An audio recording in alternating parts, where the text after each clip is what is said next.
In today's video, I'm going to teach you how to denoise in Affinity. If you've ever shot in low light or had to push your exposure, you've probably seen that speckled grain or colorful flecks that creep into your image. That's digital noise, and Affinity gives you a quick, reliable way to clean it up while keeping important detail intact. Start by opening the Affinity app on your computer. Give it a second to load your workspace, then bring your photo into view. Click on the image to make sure it's the active item you're editing.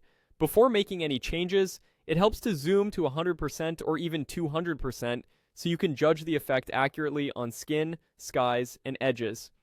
Noise often hides at normal zoom levels, and you'll make better decisions when you can see the pixels clearly. On the right side of the interface, look for the Filters icon to open the Filters panel. This is your toolbox for effects that process the pixels directly. If you don't spot it immediately, glance through the studio panels on the right until you see the filter options. Next, find and click Denoise. This opens the denoise controls and activates a live preview on your image. You should see changes update as you move the sliders. If there's a preview toggle, use it to switch the effect on and off. That gives you a quick before and after to confirm you're improving the photo rather than softening it too much. Now adjust. Start with luminance noise reduction to smooth the grayscale grain that looks like sand on flat areas. Raise it slowly until the noise recedes, then stop before fine details like hair, fabric texture, or tree bark start to look waxy.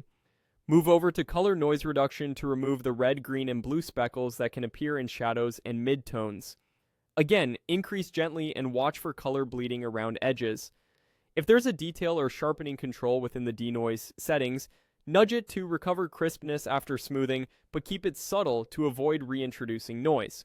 Work methodically, zoom in on a problem area, adjust, then zoom out to see how it looks at normal viewing size. Toggle the preview to compare, and aim for a clean image that still feels natural. A little noise is often preferable to an overly plastic look. When you're satisfied with the balance, you've successfully denoised your photo in Affinity. That's all there is to it. Open Affinity, click your image, access the filters on the right, choose Denoise, and fine-tune the settings. Thanks for watching, and happy editing.